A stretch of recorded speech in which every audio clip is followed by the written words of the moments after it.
from me, 'cause I know I'm a fool to fall in love with you, but there's not much I can do. It's like rain when we're apart. I've been falling from the start. Welcome to another episode of Airspeed Sessions, where we delve into the lives of everyday gigging musicians. I'm Rusty Schaefer, your host, and this podcast is sponsored by Airspeed Audio. Our goal here is to give you some insight as to what motivates these musicians to keep playing and to let you in on their journey and their music. You're hearing right now a little clip from the band Motel Cinema, and the song is called I'm a Fool. And we want to welcome Evan Denisiu, who's, of course, in the band. He's a guitar player and lead singer, to Airspeed Sessions. Welcome, Evan. Thanks for having me. Cool, very cool. So, great song. We'll get to a little later in the podcast. We'll get to where people can see you guys, support you, all that kind of stuff. But I want to start, and just so the audience knows. You and I met last year, I think it was, at an amp show, and I gotta say, you stole the show. Thank you. I was so impressed with your playing and just your soulfulness. The bunch of the sessions that I've done so far, I'm constantly, I guess, pleasantly surprised at the soulfulness of guitar players these days. Yeah, I think what really started it, I was watching kind of videos from Frampton Comes Alive, and there's specifically a video in 1975 of him on the Midnight Special doing Do You Feel Like We Do, and just because everybody knows him as the talk box guy, but he's such an incredible player, and then that just sparked this drive in me, got really into Humble Pie and like all the stuff he was doing with Steve Marriott. And that, like, I was maybe like 13 or 14, and that started this deep dive of just like, man, this stuff affects your soul in such a different way. And like, I tell, like, cause I've got buddies that'll just listen to like death metal and wonder why they're so down all day. And it's like, dude, if you're pouring Coca-Cola in your car, it's not going to work very well. And it's like what you're feeding your soul is like a direct reflection of like how you portray yourself and how you feel inside. And I think it's a testament of how special that stuff is. And I was in high school at the time. I'd wake up every day and download like 4 albums and just listen throughout the day. And that really just got the juices flowing, and it's been every day since then. So, all right. So all right. So you mentioned high school. Is that when you first picked up a guitar? So I picked up a guitar. I got given an acoustic with my brother when we were, when I was maybe like 8, and never got too into it. I mean, I would play at my church as like part of the worship group, but I was even having trouble with like B minor, and like I didn't really have that interest in it. And then,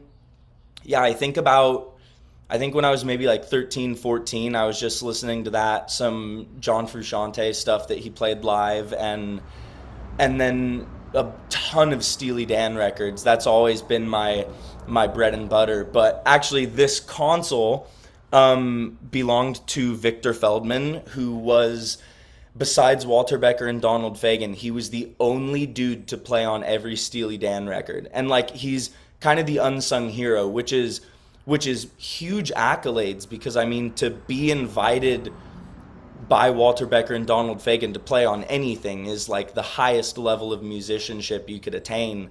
So the fact that he was on every record, I mean, he passed in 87, I believe. So, I mean, everything before then, it's just crazy to think about, because you think about Asia, which they put out in 77, and you would assume that Donald Fagen's playing keys on it.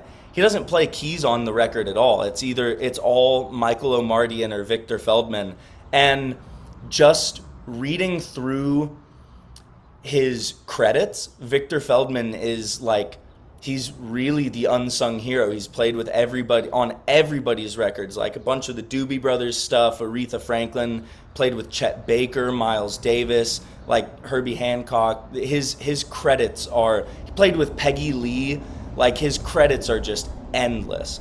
So all right, so you get into this music, you Mhm. now does that signal something to you like, hey, I want to try to make this music. I got to try to get better at guitar.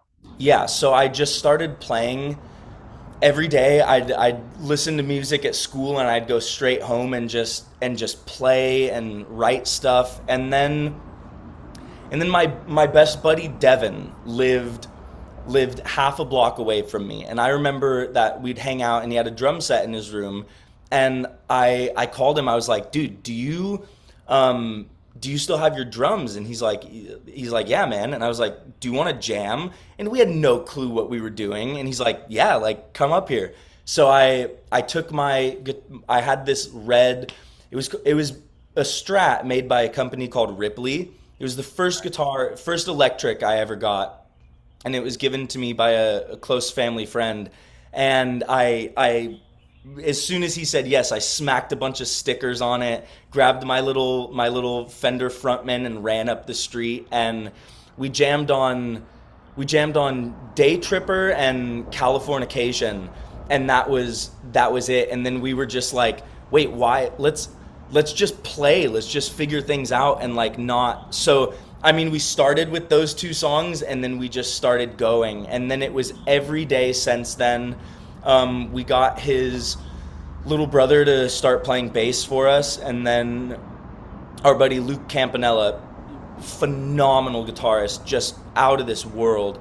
And then we started our band, started writing and recording every day, just figuring things out as we went. We put out our first record when we were like 15. We're just playing shows everywhere. We were really involved at our local music conservatory at the time, so we were putting on shows the last Saturday of every month. First one was like 20 people, and then the next one was like 40, and then we ended up getting like 200 people in this 20 by 20 room, and then realized it was a safety hazard, so started doing them outside. We had this massive parking lot, huge blessing. Yeah, we were just playing everywhere. The last one we did had like 500 people, and it's really cool because the town that we're all from is called Montrose, and it's a small little town where everybody knows everybody. Introducing the Airspeed 2x12 PPD speaker cabinet. Designed and custom built in the USA with a focus on innovative design, expert craftsmanship, stunning elegance, and stellar audio quality. Our patent-pending performance projection design system lets you hear your speakers at their best. Angling the speaker baffle back 15 degrees, you now hear sound on axis instead of off-axis. You can learn more about the product on our website at airspeedaudio.com. So all right, so you're going along, you're playing some tunes. When did you realize that it didn't suck?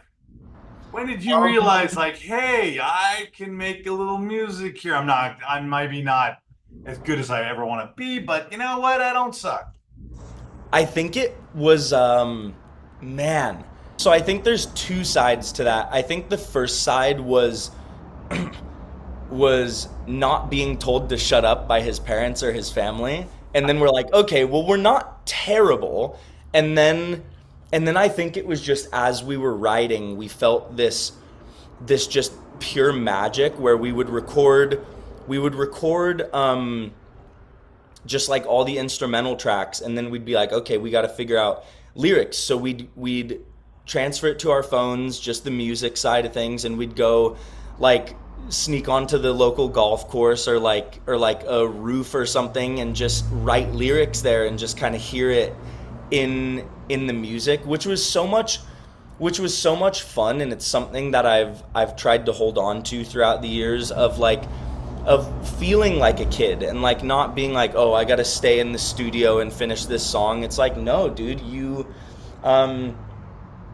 you have access to such a beautiful world, and like that's so inspiring. And I actually so then a few years back had a dream great advice that from I a- spent the from a entire great night with Paul songwriter. McCartney and George When you Harrison. sit down to write, And it wasn't one of those you dreams write where you with wake up just and you're just like, oh, I'm pencil going and back to paper? Do sleep. you It was write one of with an those dreams acoustic? Do you where write with an like, electric? and I've had a What do you few. do? So Where you wake up and it's like, well, what real quick, were they trying to tell me? And so I spent the whole day trying to figure that out, and I was just biking around the beach, and I came to the conclusion that Paul McCartney was telling me, forever let the world be your inspiration. And that was just such a wonderful feeling, because then the well never runs dry. And so the way that I keep writing is just by living, because if you're not doing anything in life outside of music, then at some point, just by like law of nature, you're gonna run out of ideas. But if you're taking care of yourself and like your mental psyche and going on walks every day, or just going out with your friends, or like having these new experiences to write about, then how could the well ever run dry, you know? That dream, the craziest part was George Harrison didn't say an entire word. I mean, being the quiet Beatle, the whole dream, the whole night, didn't say a single word. And at that point, my band and I were we were very stuck in the past, and we were going through, I guess, kind of not a dry spell in writing, but like well, why keep writing all this when we could just jam on Grateful Dead tunes? And there was a little moment where we were all kind of stuck in the past and just obsessed with this stuff. And later that night, couldn't figure out what old Georgie boy was trying to tell me. And then I went to go grab dinner, and something in my heart was like, go to this bookstore. And I was like, all right. I go to the bookstore, and it goes, okay, go to the music section. And guess what's in the music section? Beatles. Absolutely nothing. So then something in my heart goes, go upstairs, go to this random aisle, grab this random book, and open it to some random page. So I do it, and it's George Harrison with a quote saying, time is a very misleading thing. All there ever is the now. You can gain experience from the past, but you can't relive it, and you can hope for a future, but you don't know if there is one. That hit me like a bus, because it rings so true like every day. And it's that mental shift of like, if you can't live for the future, because we're not promised a tomorrow. Right. Tomorrow never comes, then you're like working for something that doesn't matter. Yeah, that dream hit me like a ton of bricks. All right, so it's an awesome dream. So back to the songwriting. So it seems like you approach this from a very, in a way, philosophical, but sort of, like you said, being present in the now. Mm-hmm. What are your tools? What's your method for writing? Is it on the guitar, piano? What is it? So it's shifted because I play like drums, piano, bass, and guitar. It's so fun to like, if I'm playing some idea and it's not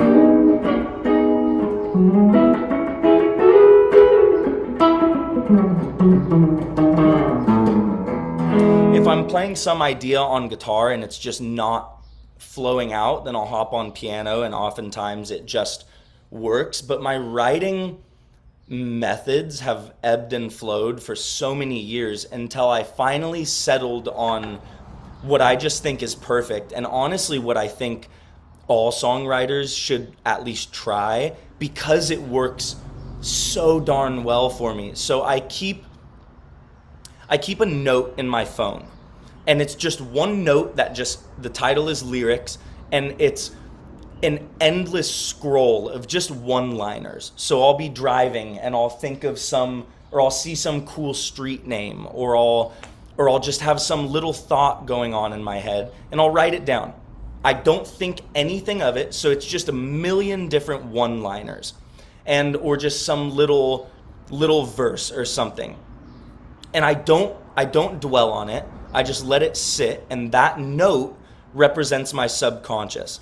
Then I'll sit with my guitar, and I'll twist some knob and I'll be so inspired, or I'll play some little part on a piano, and it triggers my subconscious of, oh my gosh, this little piece of music, this little riff perfectly marries those lyrics, and my mind goes back and retrieves it, and I scroll up, and then it's almost just like magic where the rest of the song just flows out because those lines are married to that passage. And then I start hearing all the music in my head and just kind of record a demo of it. There, that's awesome. Yeah. That's great. So, very, I would say, very eclectic way of Mhm. of writing, and probably serves you very well, and probably would serve a lot of people, because I could Yeah. see that method would really avoid any kind of writer's block, right? I mean, Yeah, you're because always moving and Mhm. serving and cataloging, right? Yeah. That's pretty cool. So you've never had a guitar lesson, or have you? No, never. Mm-mm. Now, because you're obviously a very good player. Thank you Uh, so much. it's amazing. Do you feel like, so, I don't, this is probably a redundant question, but once you started playing, when Hmm. you hauled your guitar and your amp down to the drummer's house, your friend's house, did you know at that moment, this is what I want to do with my life? Like, this is A it. 100%. And it's never once left me, and it's just this burning passion inside of me of like, and because I think to a lot of people, like, when you hear those guitarists that play and they play really well, but then you hear those guitarists that like play, it's, to me, this is literally, and I just had this conversation with my girlfriend. This is literally the only way that I can express myself and get things out of my head. And to me, it's like it's it's beyond it's beyond therapy, but I guess that's, for lack of a better term, the only thing I can say, because when something in my life happens, I don't know what I'm feeling. All I know is that there's this weight on my chest. And like, she'll ask me, she's like, there's something that's going on, like, what's up? And I go, I genuinely don't know. Like, I need to go sit at my like Rhodes or my Wurlitzer for 15 minutes, and then I'll write something and I'll read it back and I'll go, oh shoot, okay, that's what I'm feeling. And then that weight is lifted. So literally, music is the only way that I can express those things. I totally can relate to that, because Mm. for me, and I know that I've never had the talent you have at guitar. But for me, major seven chords were it. Yeah, When absolutely. Yeah. when I first heard a major seven, I felt like that's the sweetest sound ever. Yep. And I didn't know necessarily how to use it, or how to write it into a song at the point that I first heard it. But I'm like, Mhm. I gotta keep going. This is Yeah. amazing. Yeah. What tell me, so let's turn to the band. So Motel Cinema, right? That's the name of the band. Mhm. Tell me about, how long have you guys been together now?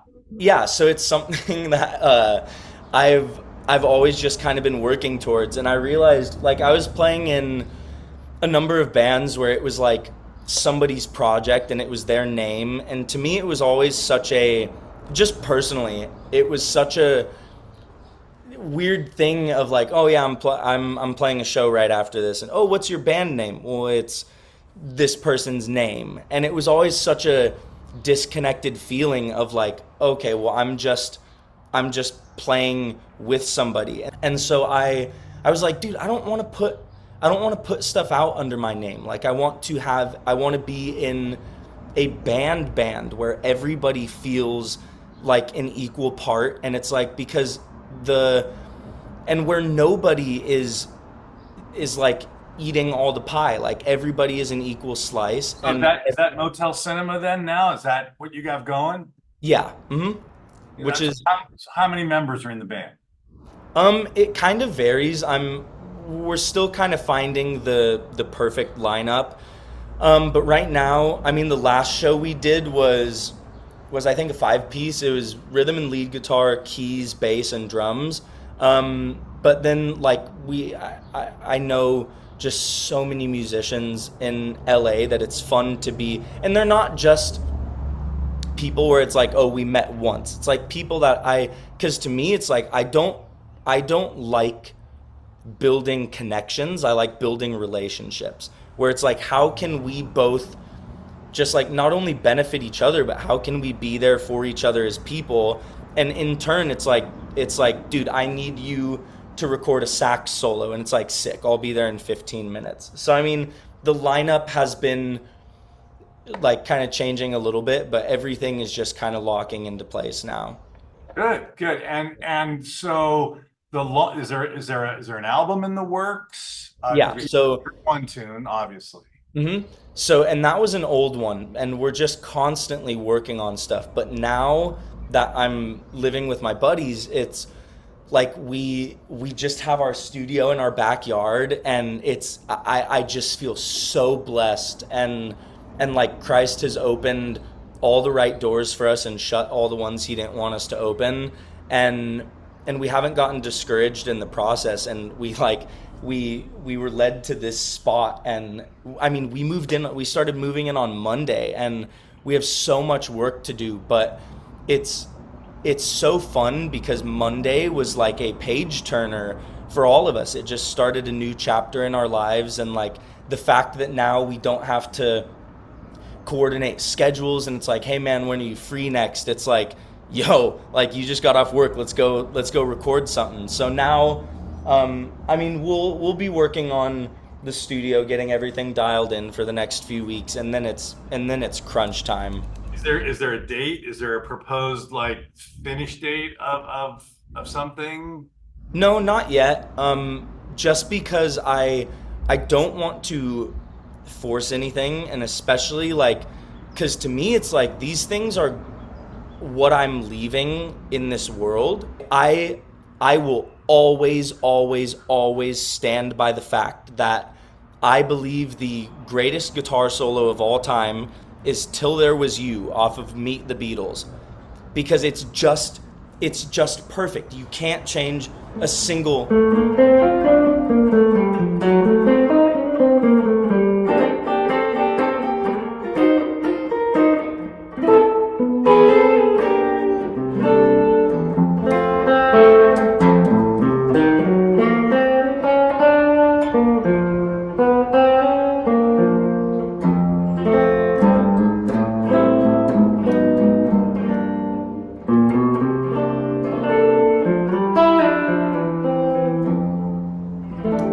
It's just perfect, and like every note of it. And so I try to take that into the studio where it's just like, dude, write a part so that everything fits in like a glove. So where can people hear you? And after hearing this, they're gonna and a little bit of the clips you played. Where can they find you? Where can they hear you? Yeah, so we just struck up a residency at a place called Avignon's, which is our buddy's bar, and it's kind of like a lounge. They just put in a stage and a great sound system. So we'll play on the 25th, and then we're gonna do the last Thursday of every month. We're gonna play on Halloween, and we'll just play all through the night. So what's fun about that is we play like a Motel Cinema set for maybe an hour and a half, and then we take like a 15-minute break, and then we just play for the rest of the night, which is so much fun because all rules fly out the window, and it's like that's where you really cut your teeth, because you're not bound to any limitations, even if they're just subconscious. It's not like, oh, I'm not gonna play that or venture that far out because like we don't want to do the song any like disservice. It's just like, just go and just have fun, and it's a wonderful time. And then we'll switch in September to doing like a Saturday residency, which will be fun. But All right, yeah, we'll put that. That'll be up on the screen. It's probably on there right now. When this publishes. So, Mhm. Evan, it's been awesome talking to you, man. We'll probably want to come back and talk to you again after the album is Yeah, finished. totally. see how things are going. But otherwise, man, thank you very much Thank for you. giving us some insight into you. And it was really cool to hear about how you songwrite. I mean, because that's Mm. always a very personal journey. Yeah. And I think it's cool. I think you're on the road, man. I think good things are gonna happen. Thank you, man. And thank you for your support and your interest and your time as well. Oh, no I'm a problem. fool to fall in love with you, but there's not much I